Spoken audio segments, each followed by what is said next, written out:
A morning mist conceals Myninya Waterhole in Currawinya. When full, this semi-permanent waterhole is host to various aquatic creatures. When empty, a disappointment to others.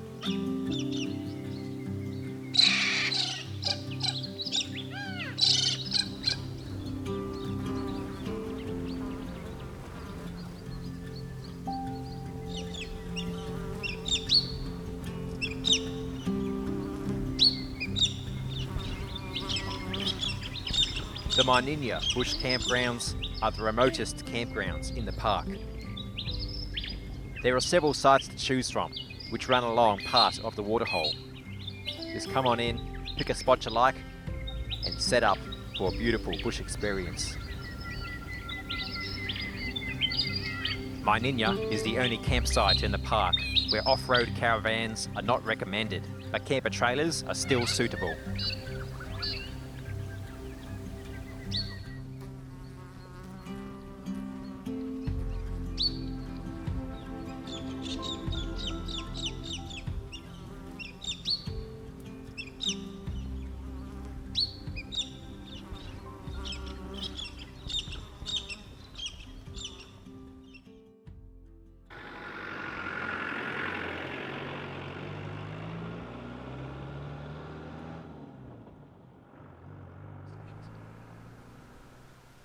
This is the Boorara Woolshed.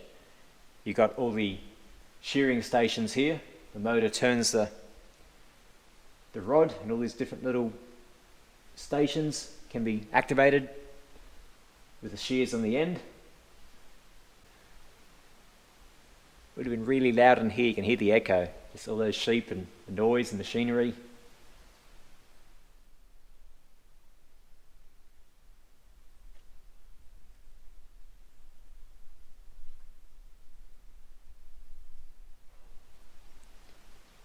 You can see in the area where they hold the sheep, they have a slatted floor. That allows all the poo to fall down underneath, so it doesn't need cleaning as much. You can see underneath all the decades of poo. Good couple of inches there at least, as long with loads of skeletons of various wallabies and other animals that climb in under here to get some shade and ultimately die. Probably have no water, so this is their final place. Even after all these years, you can still smell the sheep poo. Just the smell of sheep. It's quite strong. That, of course, is also the smell of death around. There's so many skeletons and bones around of all the dying animals, as well as goats and pigs and kangaroos. Now, most of the area is restricted. You can't go past certain places. That's just for your safety, because the place is sort of falling apart. You got the shearers' quarters building, not too far away.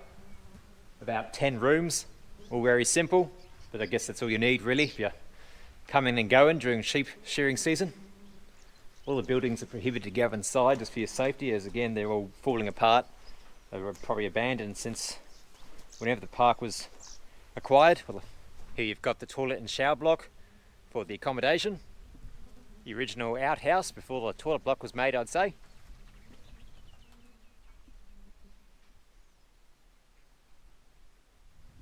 I believe this building may have been the shearer's kitchen, complete with meat house and dining room.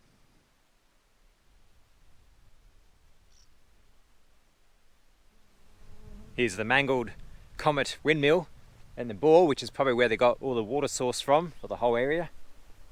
Without this, they probably wouldn't have had a shearing station here.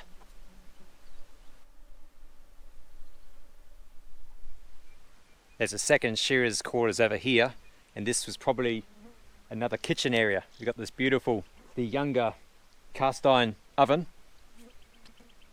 as well as like this pizza oven here, so would have had some nice big meals cooked up on these things.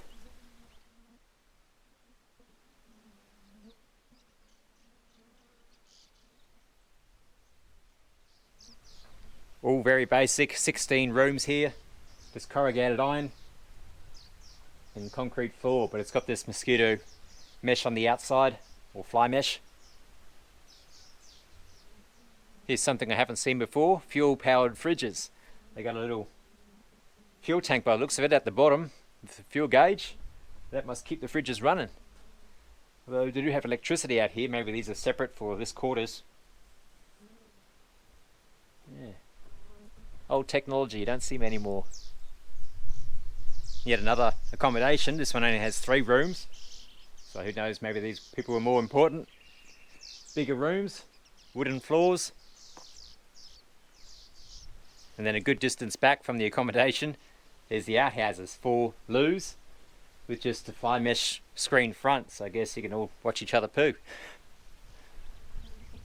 I think the flies right now are pretty bad, but I can only imagine just how horrific it would be with thousands of sheep around. Oh, it'd just be horrible.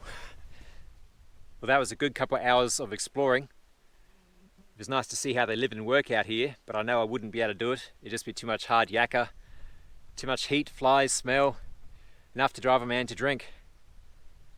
Still, it's a good place to walk around and just explore some of our more recent pastoral history.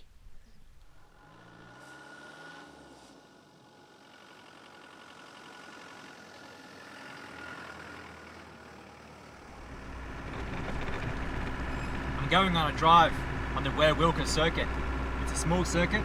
I don't know if there's much there to see, but let's go and find out.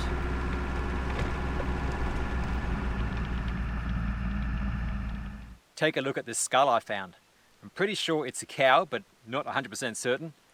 But just look at the sheer size of it. It's huge. Big teeth on it for grinding, and chompers on the front for cutting off any herbs and brush close to the ground. Bit of weight to it. Beautiful.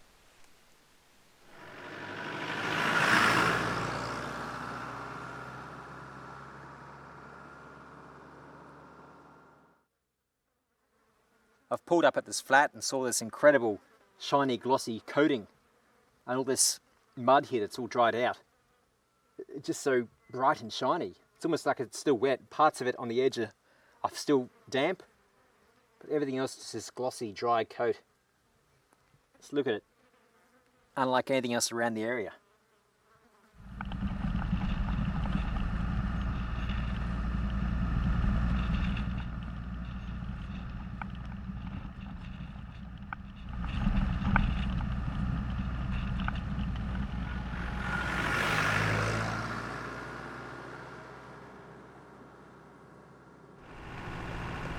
It's a nice little circuit track, fairly sandy area, and a lot of the surrounding vegetation is a lot lower. I'm sensing more shrubs. Otherwise, not too much else going on out here. A few fence lines. Just nice to go for an afternoon drive.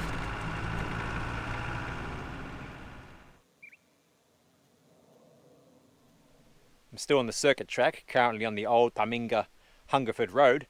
And just off to the side I saw some bottles shine and had a quick look, and yet again it must be a little spot where the stockman would pull up and have a few drinks. So they're all New South Wales Bottle Company. They've got 1960, more 1960s, 1959, 1958. So a few years there where they probably brought out maybe some old bottles and had a few drinks while they mustered up the sheep or cows. Have seen, like I said, a few cow skeletons around recently as well, so I'm not sure if it was purely a sheep station or whether they threw in a few cows as well. But yeah, to think where I am right now, basically in the middle of nowhere, someone stopped, had to have a bit of a drink up. Not the first person to stand here on this site. Back on the road. Got the final turn off now. Another 9k's back to the campgrounds. It's a nice little circuit. Got a bit of spare fuel. It's worthwhile.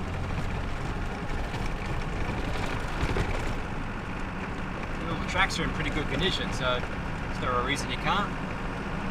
Give it a go.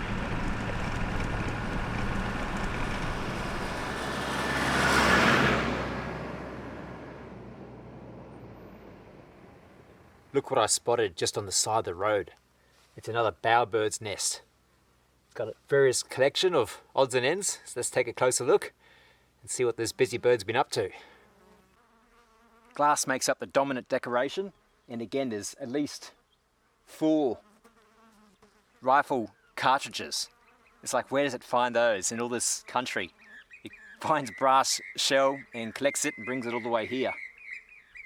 It's incredible, but a nice little patch of all clear glass right in the nest, which that must be its preferred colour. And most of this one is clear. Yeah, really cool how they pull these things together.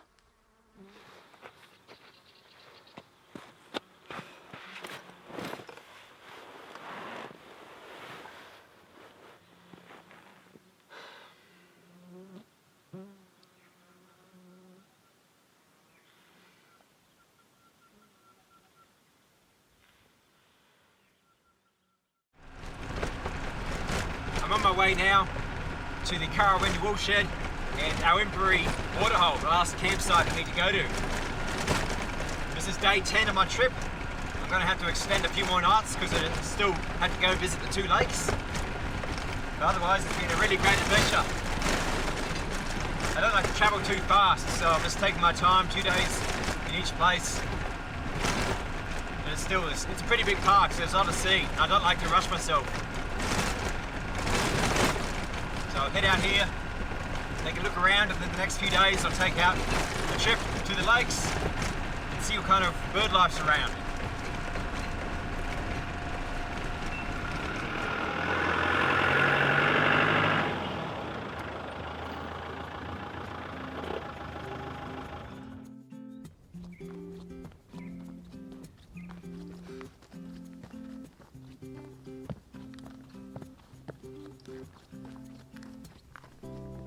The walk is easy, only a couple hundred metres to the summit. Just watch your footing on the loose surface.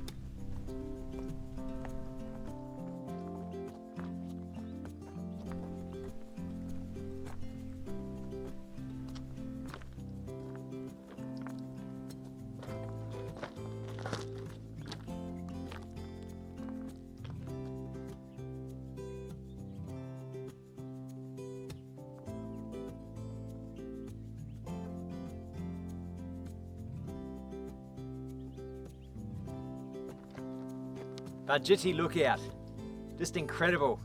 A 360-degree view of the whole entire area. As far as the eye can see, all the way out to the horizon, just wilderness. Wouldn't want to get lost out here.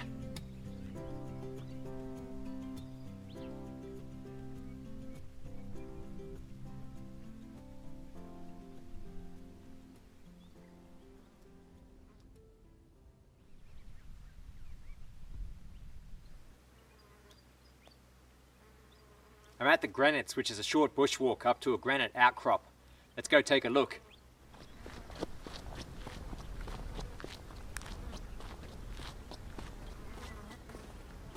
The Granites is a 1.5 kilometre return track on a flat surface, easy for all the family.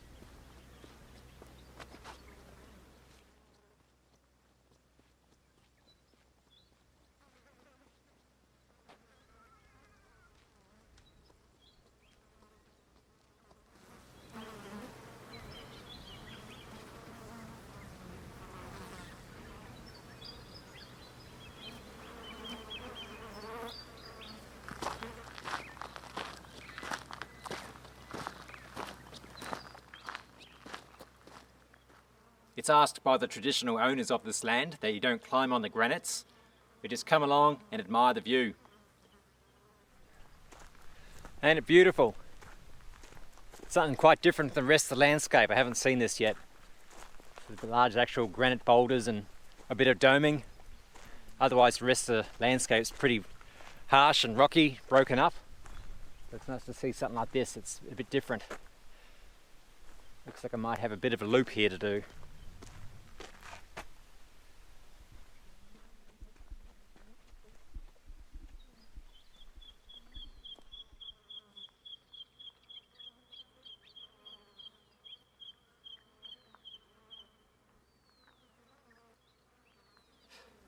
There's the second section of the granites, still nice to see. Just incredible to think the millions of years of erosion that occurred to get it like this.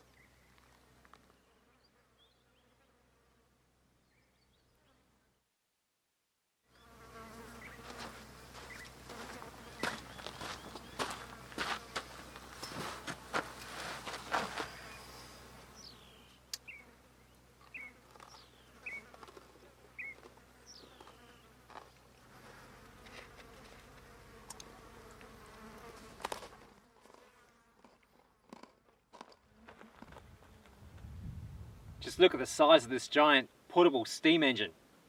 Looks like it's made for off-road driving. Apparently they didn't do very good at off-roading. Looks like it got stuck here on the side of the road. Never have I seen anything else like this in the Outback thus far. Incredible size. It says it's made by the Buffalo Pits Company in USA.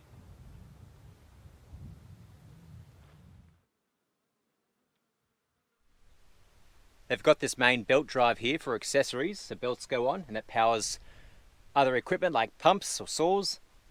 And it has this gear over here which connects to the crankshaft.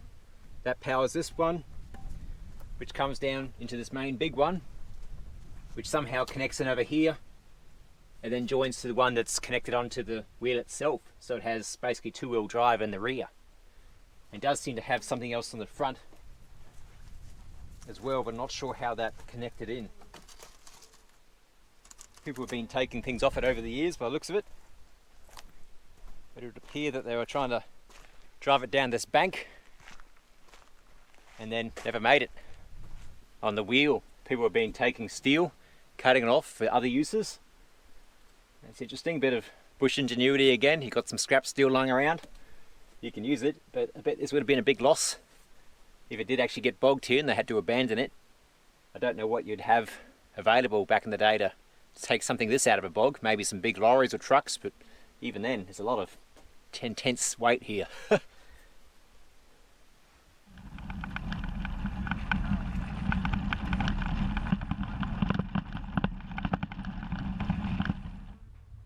I've arrived at the Currawinya Woolshed.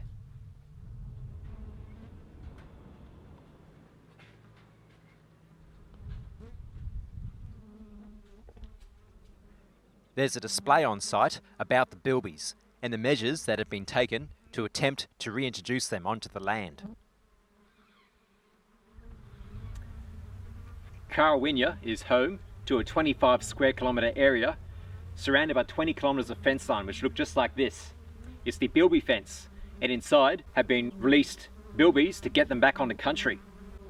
Due to the predation from things like foxes, wild dogs, dingoes, cats, as well as competition from rabbits and goats and cows, the bilbies locally went extinct. But there's an attempt now to reintroduce them onto the land. So this bilby-proof or bilby fence has a design so that any predators like cats or foxes can't make it over the top. They get up here and it might fall back down. And there's 6 strands of electrified wire which runs 5,000 volts. That's also to stop any kangaroos or emus from running into the fence and potentially damaging it, which could then allow predators back inside. On the ground, there's also a length of wire either side of mesh to stop any animals from burrowing down underneath the fence, both to stop predators getting in and the bilbies getting out. So it took a year to construct with the help of a lot of volunteers. Quite an impressive feat. So hopefully in the coming decades the bilbies will proliferate and there'll be bilbies back in Currawinya again, thriving.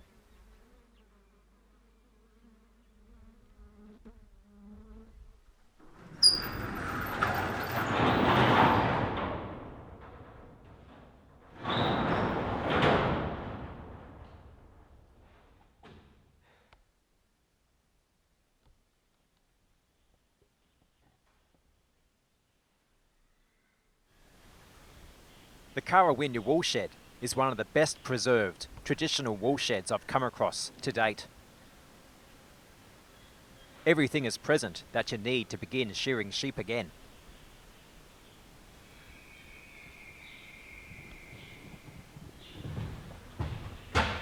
At the rear of the shed are the pens for storing sheep before shearing.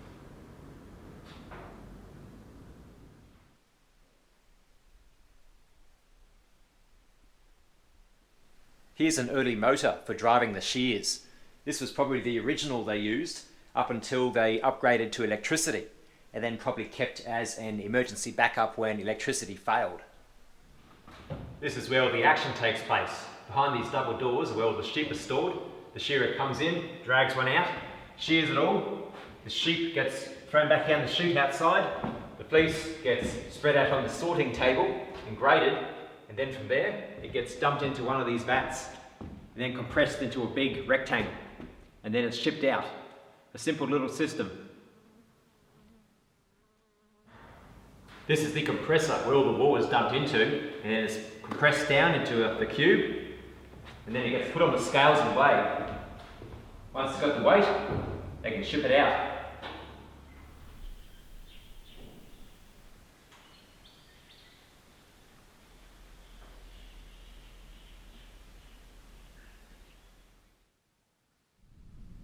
Just nearby are several shearers' quarters, plus the kitchen and the meat house.